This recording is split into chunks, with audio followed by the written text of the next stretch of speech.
What's up, Power Trippers? It's Chris here today, and we are going to be talking about a game series that defined a genre, created and destroyed friendships, and changed the very way we thought about racing games.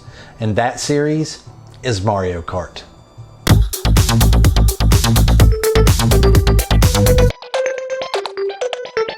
For the sake of time, and because we're too cheap and too broke to buy all of the games, we will focus on our three favorite games of the series: Super Mario Kart, Mario Kart 64, and Mario Kart 8 Deluxe. The first game in this franchise was Super Mario Kart. Super Mario Kart was released September the 1st, 1992 for the Super Nintendo. The development of the first game was overseen by Shigeru Miyamoto, the Japanese video game designer who helped create the original Super Mario Bros., as well as many other successful games for Nintendo. This game set the stage for the rest of the franchise. The game modes that were featured in the original title are more or less the same as we see throughout the rest of the series. You have Grand Prix, Time Trial, and Battle modes. This game was introduced long before the days of online play. Hell, this was introduced before you could even play 4 players. This was from a simpler time. Video game consoles were more of a rarity, and I was one of the few people among my group of friends that even had an SNES. Multiplayer was more of a social experience than it is now, as it required face-to-face interaction.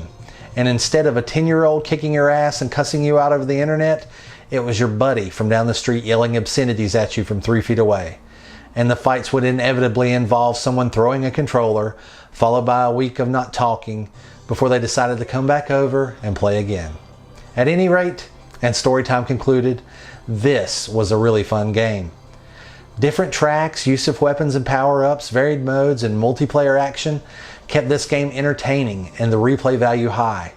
Looking back though, the lack of an analog input makes this game kind of harder to pick up and play now that we're all spoiled and used to our fancy thumbsticks.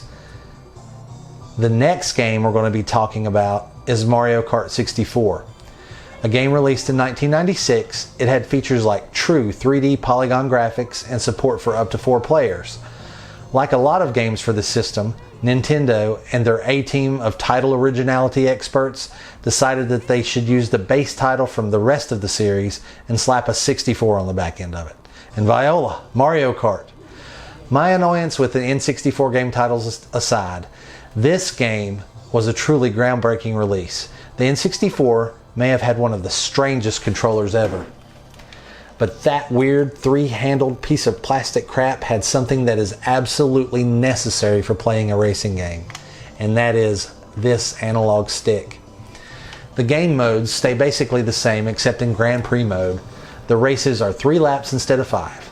At this point in the series I thought, how could they make this game any better? So now, several generations pass, and some major improvements in control and overall gameplay are added, and we arrive at the last game we will be touching on. And that is a brand spanking new Mario Kart 8 Deluxe. In typical Nintendo fashion, they capitalize on the popularity of one game and re-release it on a new console. And you may be asking yourself, what is the difference between this game and the one they made for the Wii U? Well, let me tell you a few.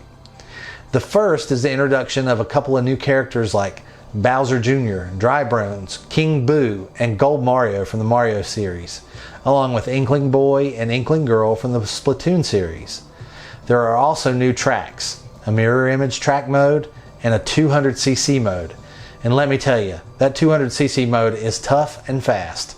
Austin fancies himself a real boss at this mode and proceeded to prove it to me by dusting me in the Excite Bike Arena, which happens to be my very favorite track. Nintendo has added some new games to the battle mode to freshen it up and give it higher replay value. Now, I just want to take a second and talk about how awesome it is to be able to play this game on the go with the Switch.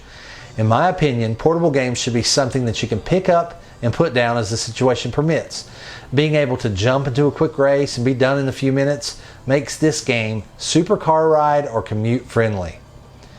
This franchise is one of my absolute favorites. Along with the high replay value, the gameplay is exciting and fast, and the multiplayer mode is a great way to get competitive and start new fights with friends. I recommend it to anyone from the casual gamer to the most hardcore.